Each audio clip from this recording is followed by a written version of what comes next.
Hello students, welcome to my channel MD coaching centre. मैं आपका अपना इमरान सर।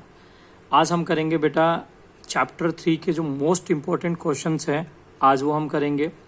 जैसे कि मैंने पहले वाले चैप्टर जब 2 की मोस्ट इम्पोर्टेंट क्वेश्चन कराया था उसमें भी बताया था कि बेटा जिन्होंने चैप्टर 3 को अच्छे से नहीं पढ़ा है या पढ़ा है और समझ नहीं आ रहा है, तो उन बच्चों को अब डरने की ज़रूरत नहीं है। ये क्वेश्चन जो मोस्ट इम्पोर्टेंट है, ये क्वेश्चंस कर लें, मेरी गारंटी है कि उनको कुछ और नहीं करना पड़ेगा।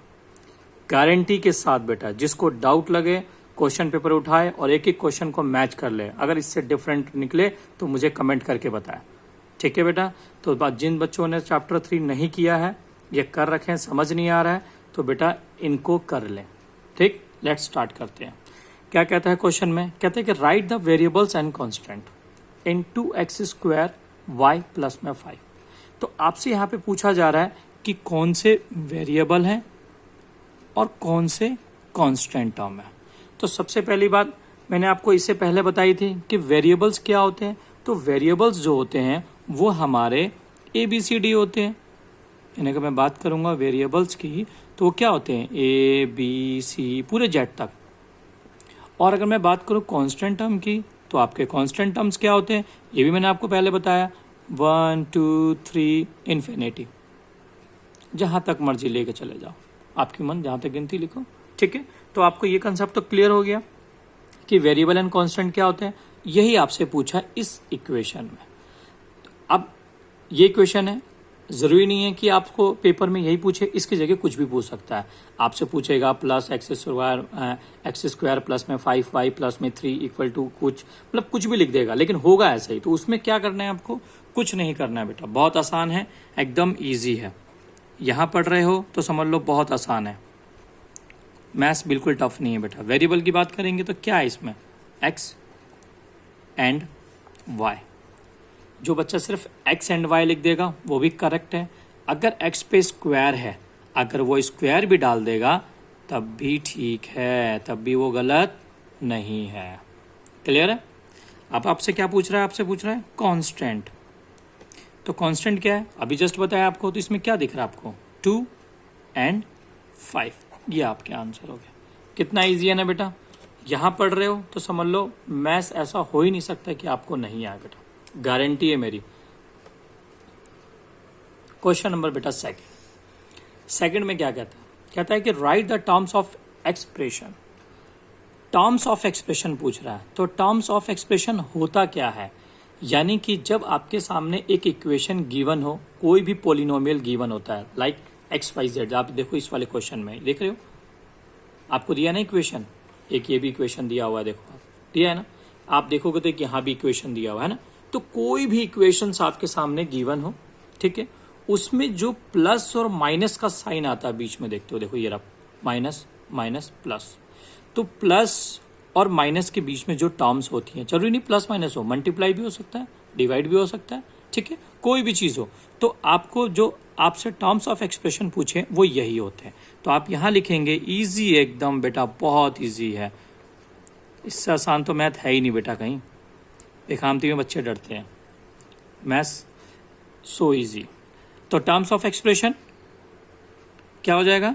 3x² y comma -5/2x comma -1/3 y comma +2। वैसे प्लस का साइन लगाने की नीड नहीं है बेटा, क्योंकि जब कोई संख्या लिख देते हैं नॉर्मल तो प्लस ही होता है, माइनस के लिए लगाना पड़ता है। तो देखा बेटा कितना आसान है। Right the terms of expression, कुछ नहीं करना था, 1 नंबर का क्वेश्चन है और आपने देखा सिर्फ कोमा लगाना था बस आपको। क्लियर हो गया? चलते हैं बेटा नेक्स्ट करते हैं। नेक्स्ट थर्ड देखो। थर्ड तो बेटा इससे भी आसान है, बहुत ईजी है, ठीक है। क्या कहता है कि which of the following algebraic expression are polynomials. पूछ रहा है कि कौन सा पोलिनोमियल्स है। तो बेटा सिर्फ 2 बातें आपको याद रखनी है और गारंटी है कि जिंदगी में कभी भी आपसे पोलिनोमियल पूछा है कहीं पे भी, आप 2 मिनट में बता देंगे। क्या बताना है आपको? 2 चीजें याद रखनी है। पहला कि अंडर रूट में कभी भी आपका वेरिएबल्स नहीं होना चाहिए, ठीक है। पोलिनोमियल्स के लिए क्या होना चाहिए कि पोलिनोमियल्स कभी भी आपसे पूछा जाए तो अंडर रूट के अंदर आपका कोई भी वेरिएबल्स नहीं होना चाहिए। वेरिएबल्स क्या होते हैं? मैंने आपको जस्ट अभी बताया, ABCD यानी A से लेकर Z तक की कोई भी संख्या होती है उसे हम वेरिएबल्स कहते हैं। क्लियर? तो यानी कि ये क्वेश्चन आपका ये वाला आपका पॉलिनोमियल्स नहीं है। इसने पूछा है which of the following algebraic expression are polynomial, तो ये तो है ही नहीं, तो ये कौन सा है? ये फर्स्ट है, यानी फर्स्ट हो गया आपका आंसर। ठीक, और आपसे सेकंड देखो इसमें, और सेकंड कंडीशन मैंने फर्स्ट बताया अंडर रूट में नहीं होना चाहिए, सेकंड वो डिवाइड में भी नहीं होना चाहिए। ठीक है, एक तो अंडर रूट में नहीं होना चाहिए और एक डिवाइड में यानी बटे में रखोगे तो डिनोमिनेटर यानी हर कभी भी आपका वेरिएबल नहीं होना चाहिए। जरूरी नहीं है कि एक्स हो, ABCD Z तक का कोई भी अक्षर बटे में नहीं होना चाहिए। ठीक है, वो आपके पॉलिनोमियल्स नहीं होते हैं। तो आप देख सकते हैं ये भी नहीं है, ये भी नहीं है। इसने पूछा कौन सा है, तो पहला और चौथा, फर्स्ट एंड फोर्थ। इजी है ना, बट आप पेपर में ऐसे मत लिखना फर्स्ट एंड फोर्थ। फर्स्ट लिख के आप डाल देना कि ठीक है ये इक्वेशन उतार देना, और सेकंड फोर्थ वाले में ये इक्वेशन उतार देना। ठीक है, इट इज ए पॉलिनोमियल। बिल्कुल आसान है बेटा।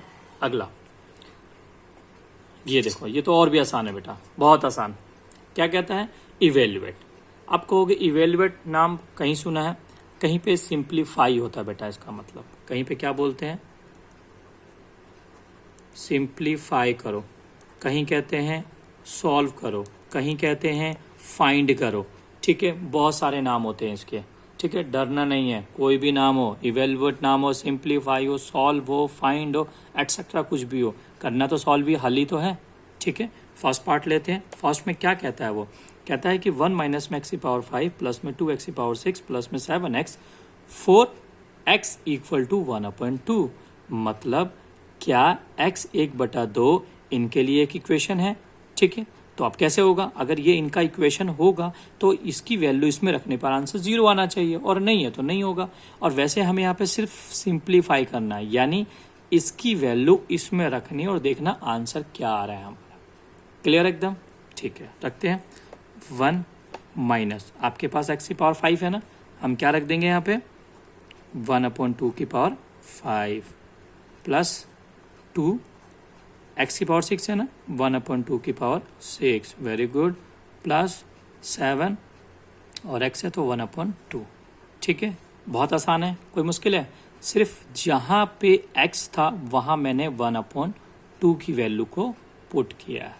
ठीक है, यहाँ x था आपके पास 1/2, यहाँ x था 1/2, यहाँ x था 1/2।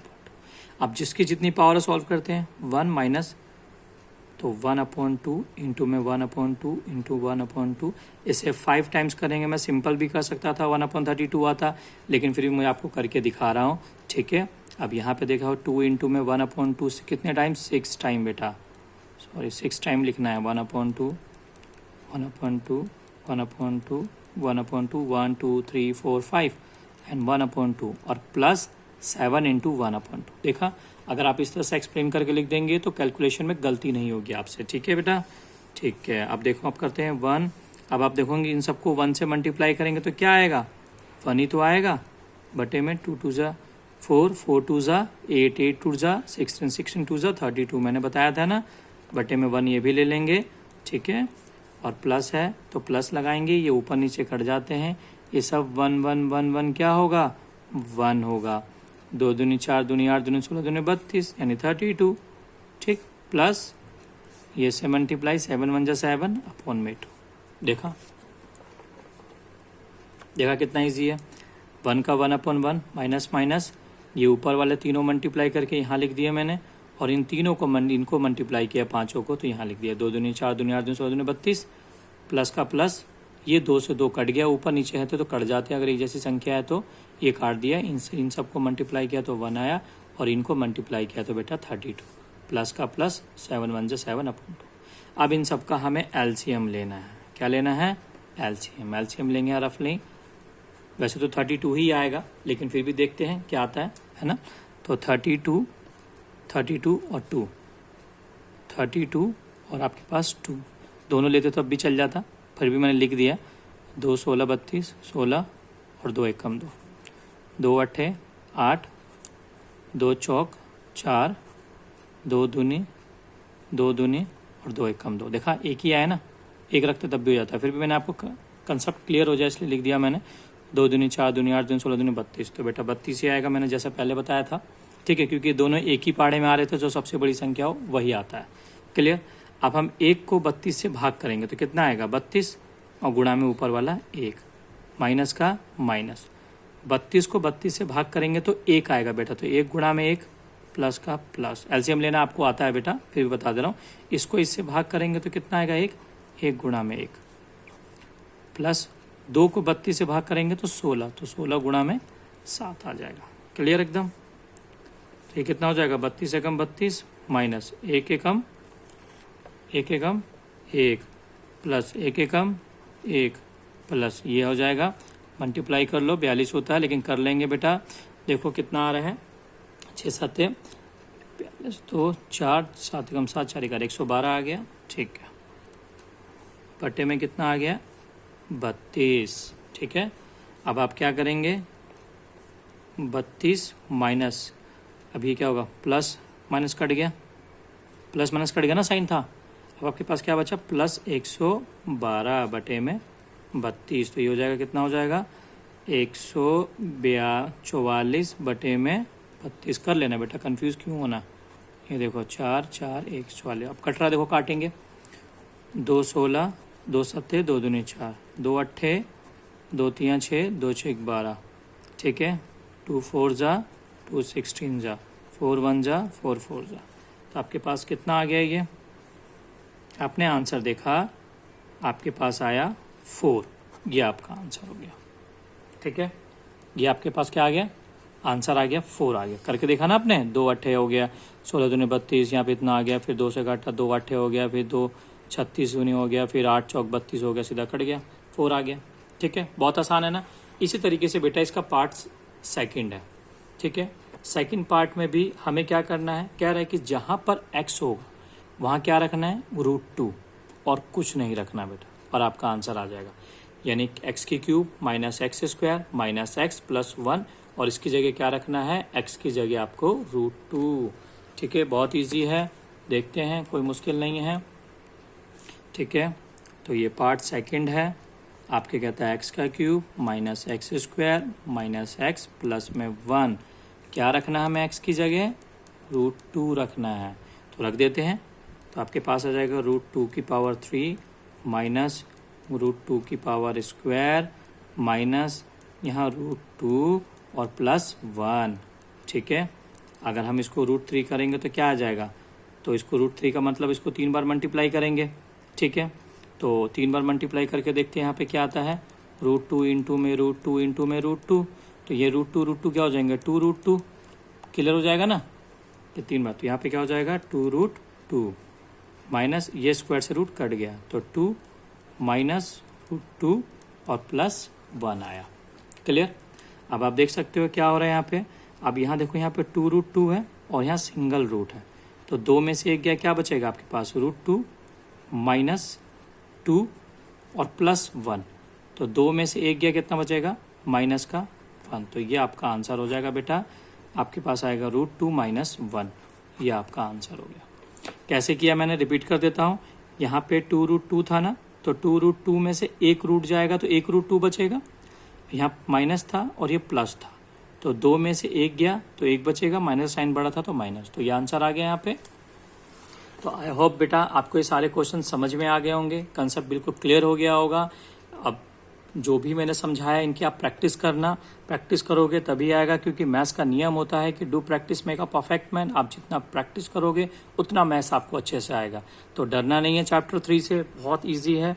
ठीक है, और इन सब की प्रैक्टिस करनी है। ठीक है, और आपको आई होप आपको ये वीडियो अच्छी लगी होगी, तो हमारे जो चैनल है MD कोचिंग सेंटर, उसको लाइक शेयर एंड सब्सक्राइब ज़रूर करें।